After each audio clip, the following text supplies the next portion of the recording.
Hello, it's me, Jack-a-Lopium. Welcome along. Well, this is a bit of a blast from the past, man, but we are playing Encased, a sci-fi post-apocalyptic RPG. It's also a CRPG, so kind of think of top-down, kind of Baldur's Gate type affairs. Looking back, we have played this previously on the channel, and looking back, it actually looks like this was the second game I played since, relaunching the channel back at the beginning of last year. So I've been doing this for like a year now. So yeah, pretty much a one for one.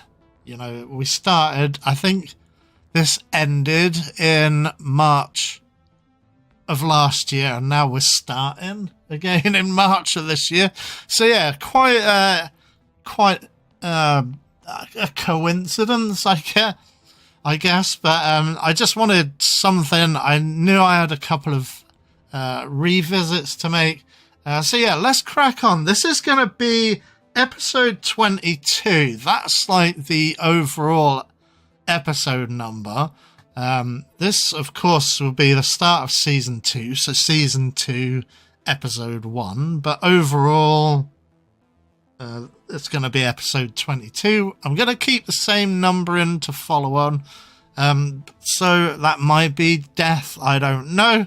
I have no idea how like the algorithm is gonna, it might just eat me like usual.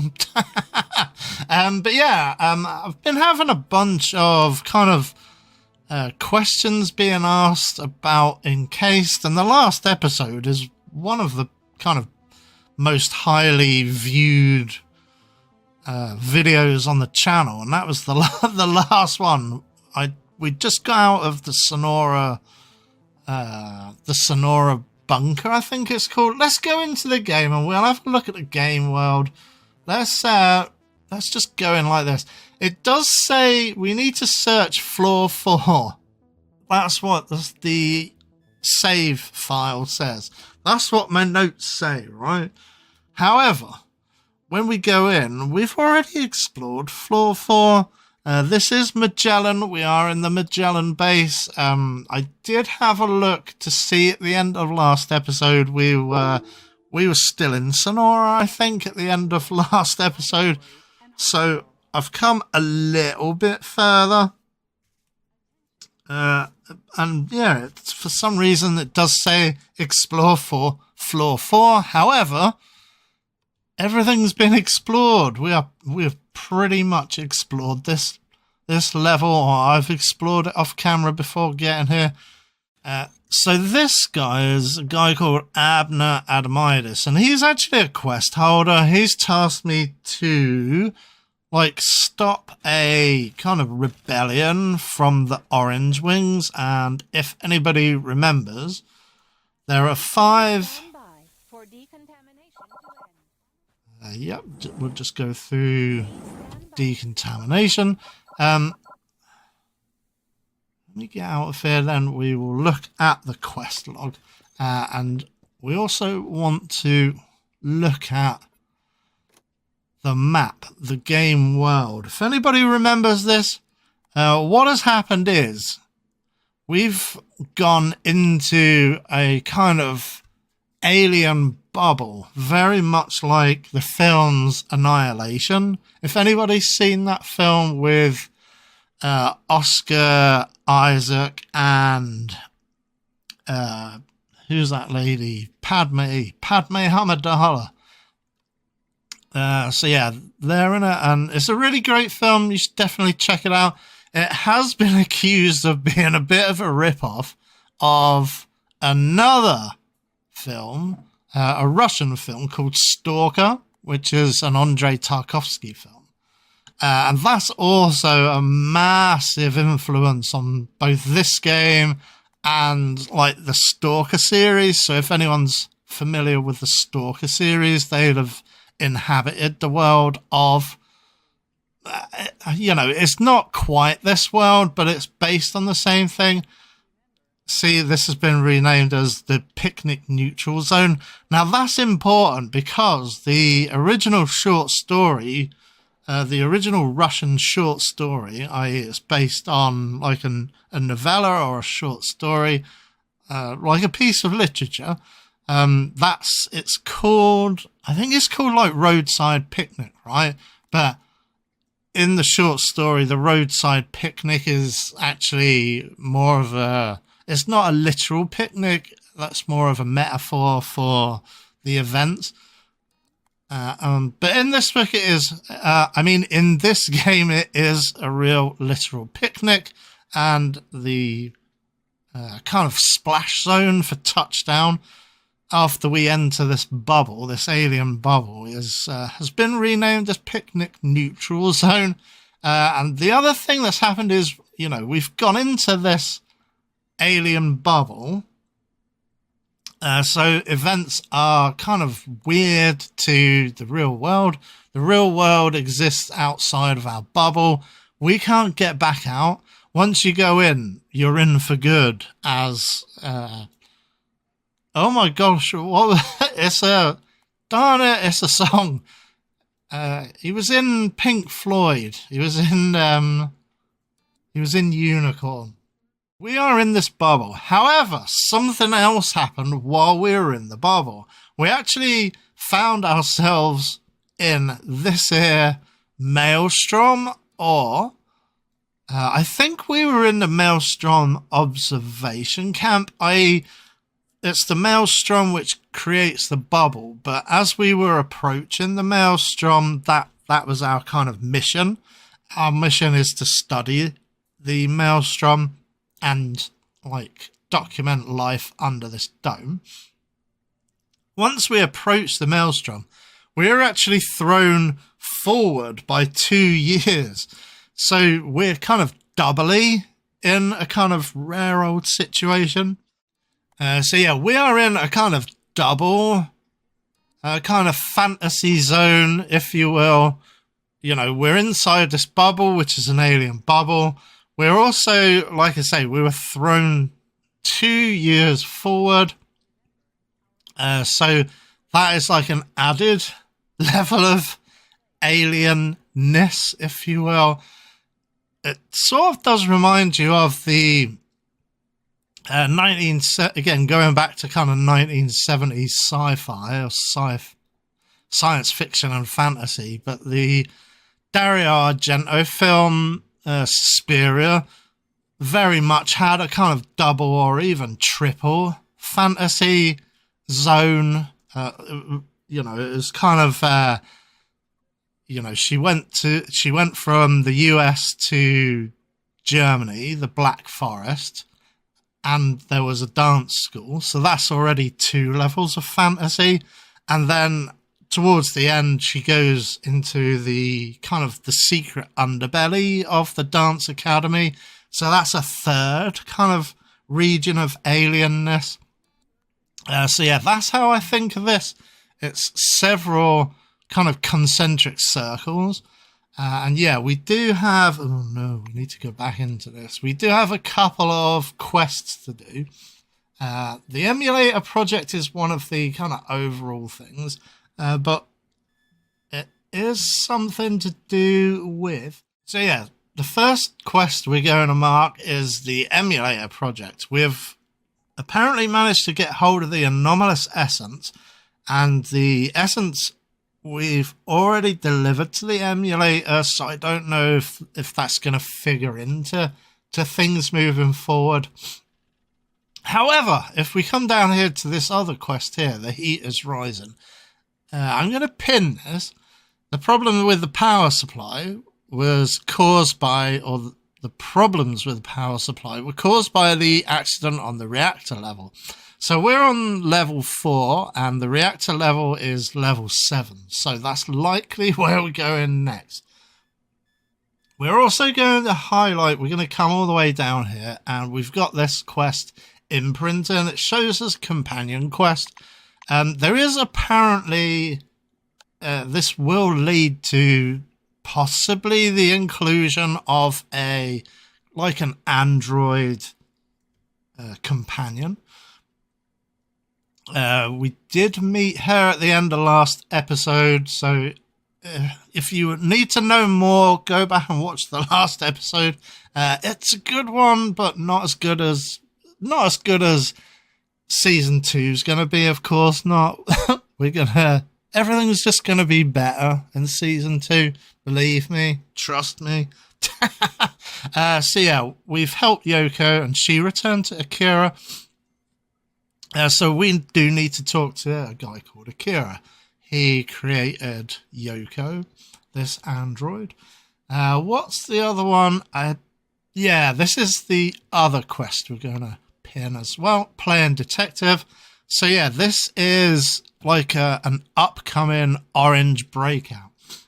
Now what that is, if anybody remembers, going all the way back to the first episode, more than a year ago, but yeah, definitely well worth revisiting the earlier episodes, because this is very much story based.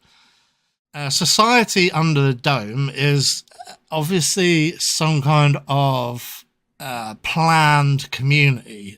Planned communities do exist on Earth. Like, for instance, there are planned communities up in the kind of like the North Pole type region, because obviously you can't have just anybody.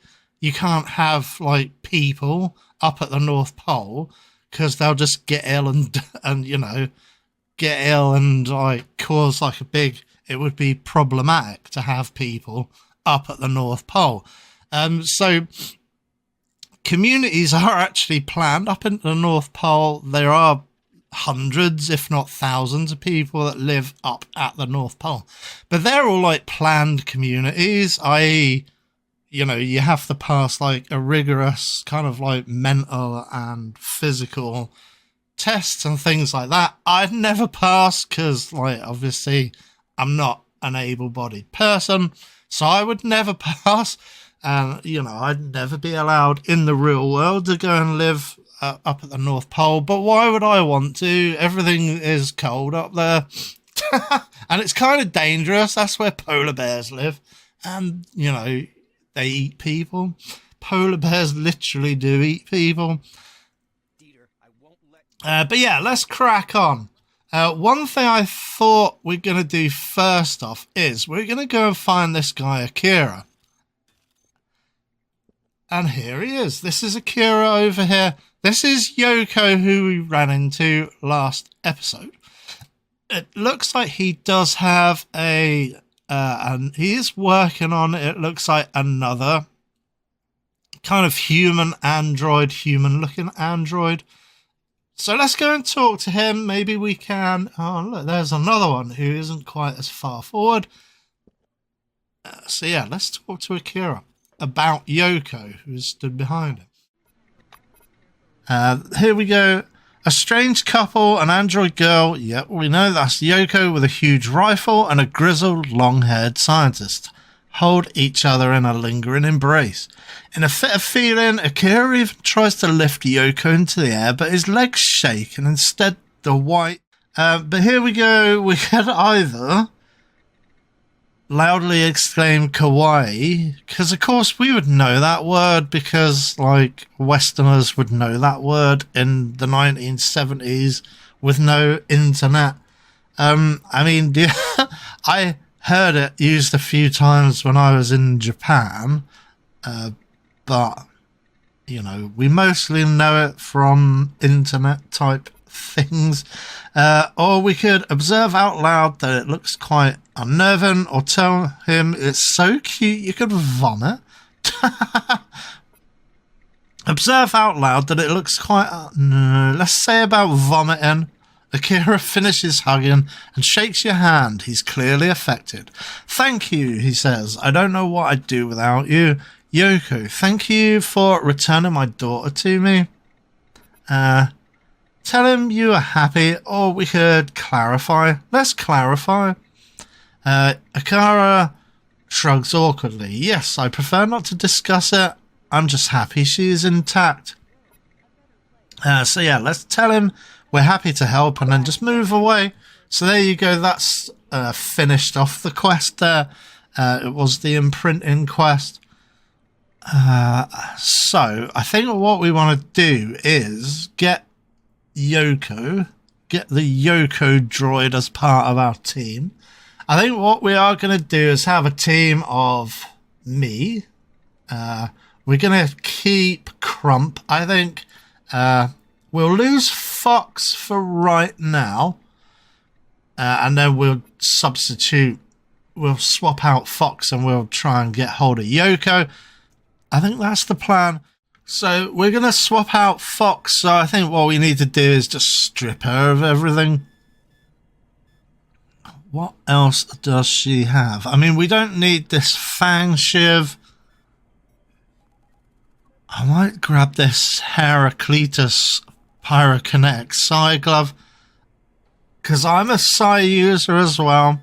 I mean, I've already got a level 5 Psi Glove. Actually, nuts to it. She can keep it. Pretty sure Yoko isn't a... Actually, she might be also a Force user. A Force user.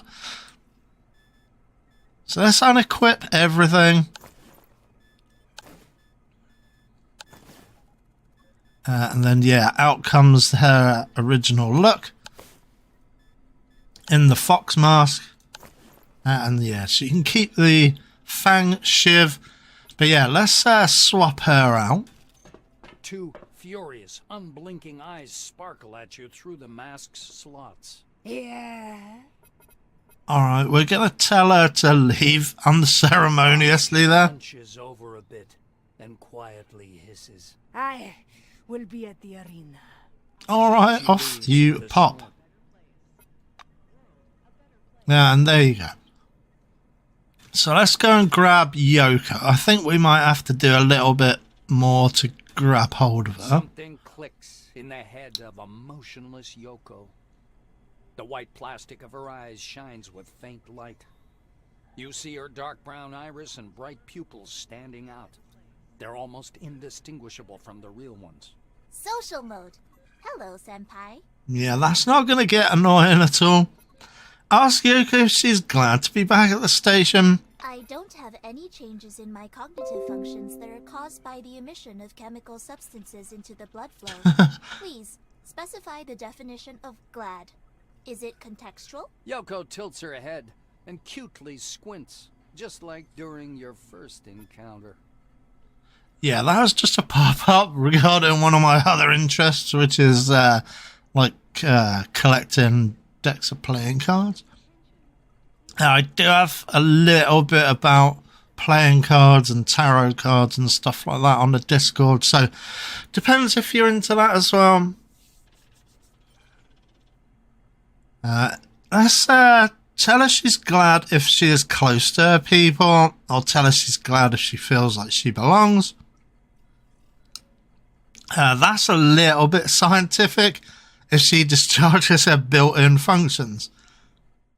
Tell her she's glad if she feels she belongs. A quiet click sounds in the robot's head. The Magellan Base is a place where I was built and modified. Senpai's laboratory is also equipped with all the infrastructure I need. Therefore, I belong in Magellan. That's great, but... She suddenly stops talking and seems to freeze. Then she looks at you. I often think about another function, Senpai. Oh? I'm a research robot. Are you really? Wouldn't you be better served? The blue light, looking like a faint Dot, shimmer dot, of a dot. light, flashes in the eyes of the android. My research program is quite vast. Not all of its functions are possible to discharge in current conditions. Yep. She looks at Akira. Sometimes I contradict my senpai's will. I suppose it has to do with the presence of my own will. In this Tell me more. Analytical construct that defines my functional priorities.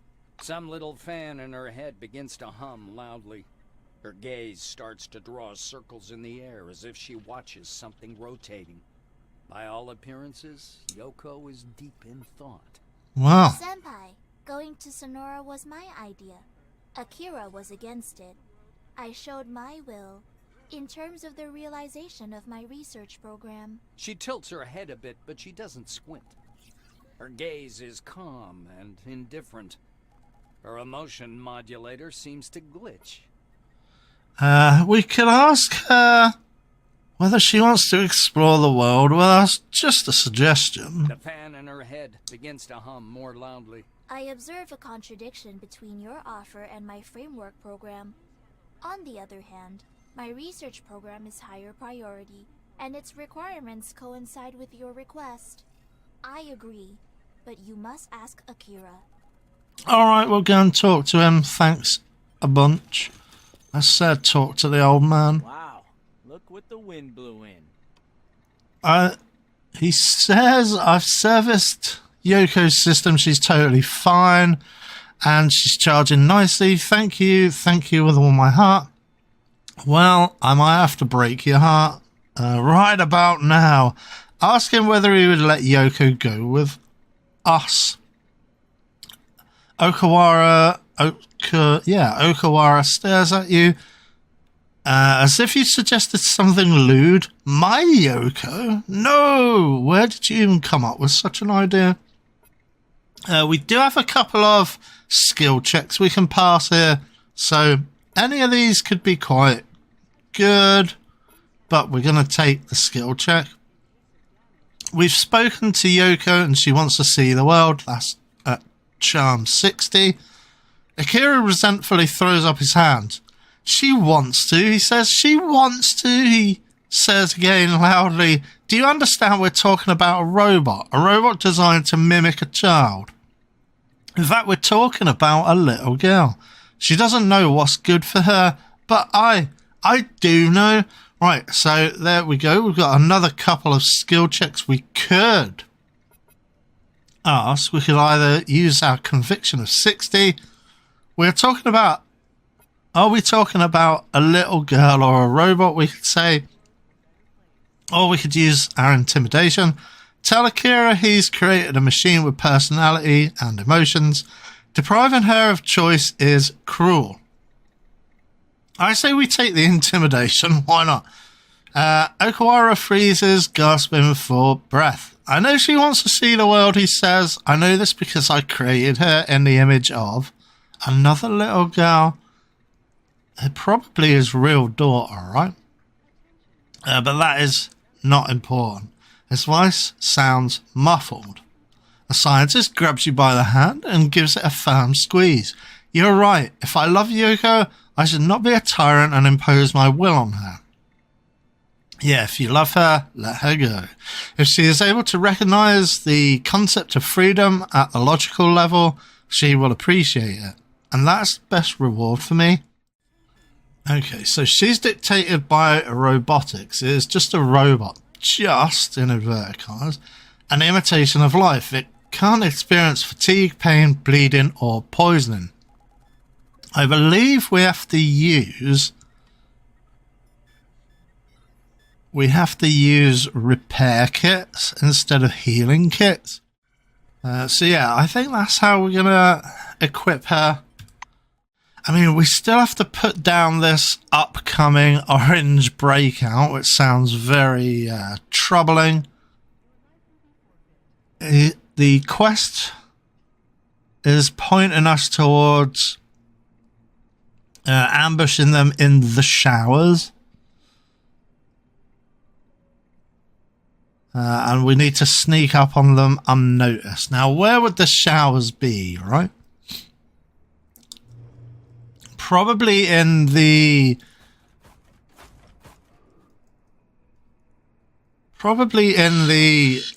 Oh boy, there's the Doomsday Whistle.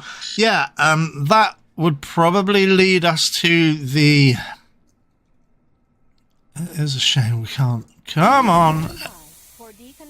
Yeah, we do move very slowly in our servo shell.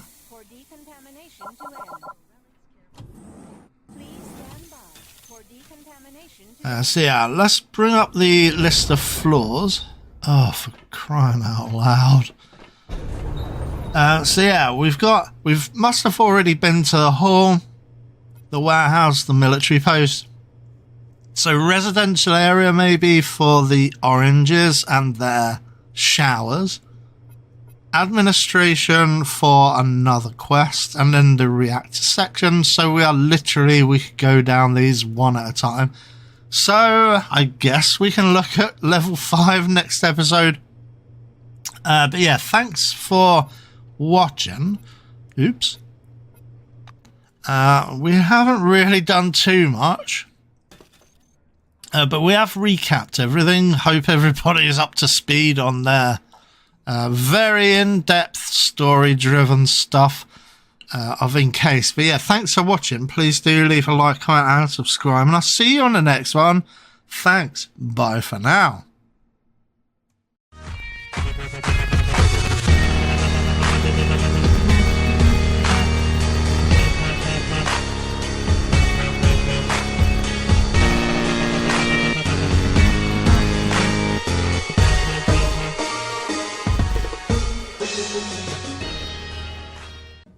I'm sorry about the balls!